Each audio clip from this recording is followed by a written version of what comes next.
What comes to mind when you hear the word mercenary?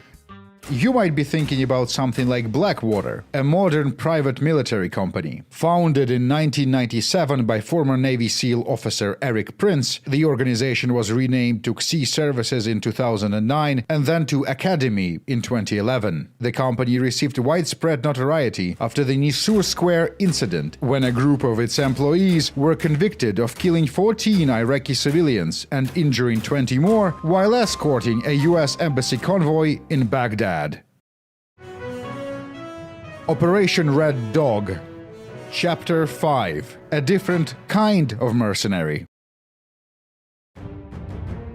Modern PMCs and traditional mercs are somewhat different. Private military companies like Blackwater do not fulfill the technical definition of a mercenary under the international law, which is more important than it seems because mercenaries are illegal and they don't receive protection from the Geneva Convention. Organizations like Blackwater don't fight America's wars in a traditional way. They don't assault enemy bases or take territory. What they do instead is provide security for American personnel. PMCs are basically guards. They guard bases, trucks, supply depots, and VIPs. Blackwater provided security for Paul Bremer, an American diplomat who at the time was the head of the Coalition Provisional Authority, installed by the Americans to manage Iraqi politics following the 2003 invasion of the country. Bremer empowered the CPA to develop and implement the Iraqi constitution. The document became controversial when the first draft suggested banning political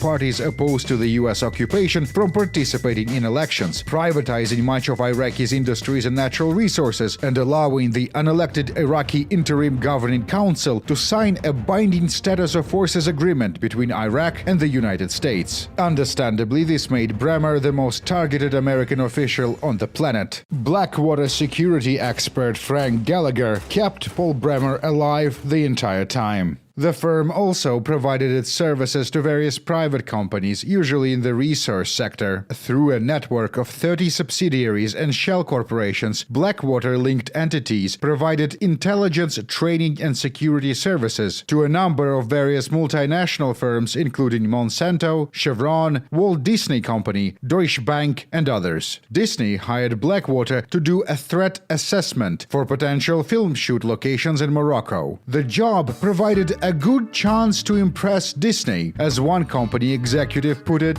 "It's not clear how impressed they were." In 2008, the company paid Blackwater just $24,000. Ideologically, Eric Prince is a conservative libertarian with a creative understanding of military history. According to Prince, PMCs were always a part of America. They are, in fact, as American as apple pie. Consider this. Who discovered America? Well, the private maritime contractor Christopher Columbus, an Italian explorer hired by Spanish monarchy. Who established America's first settlement? The private military contractor John Smith, who was hired by the Virginia Company to bring law to Jamestown colony and make it run profitably. How did America win its independence? With the assistance of private military contractors from Europe, like Marquis de Lafayette. Today, Prince is backed by Chinese money. In 2014, he founded a logistics company called Frontier Services Group, listed in Hong Kong. Since then, it's expanded from operating Africa-based projects to offering logistics and security services for China's One Belt, One Road initiative, a global infrastructure project adopted by the Chinese government. FSG has additional offices in mainland China, Southeast Asia, and Dubai. Perhaps Eric Prince will eventually share interesting interpretations of Chinese history as well.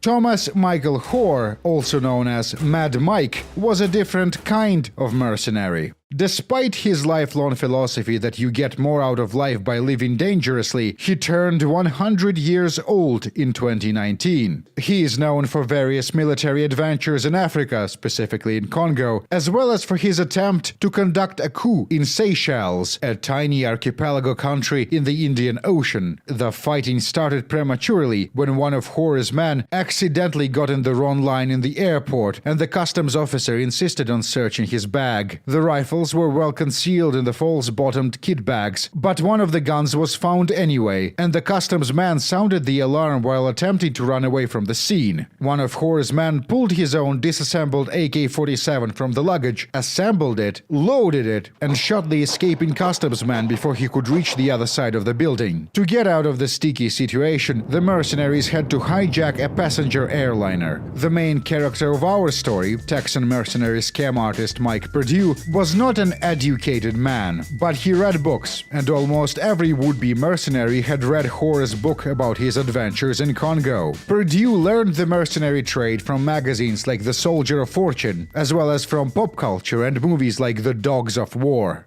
Just like Hoare, Mike Perdue had been contracted by a returning prime minister to supplement a weak national army. And much like Hoare, Perdue had to manage the contract negotiations and the recruitment of fighting men. Hoare was able to hire 300 recruits, although they were, well, low-quality human capital, if you know what I mean. Those who answered his calls to arms were often drunks, losers, and dope addicts who were looking for easy money. Hoare also had a habit of giving his mercenary jobs formal names, like Operation White Giant or Operation Watch Chain. Red Dog is a term from American football. A defensive back drives through the line and tries to sack the quarterback. Mike Perdue never played football in high school, but his brother Bill did. He used to be a quarterback, and Mike recognized the parallel between the play and the invasion of Dominica. Lightning War. The mercenaries were going to invade the island and quickly take out the prime minister. They were going to Red Dog her, and so Perdue named his plan accordingly. He called it Operation Red Dog.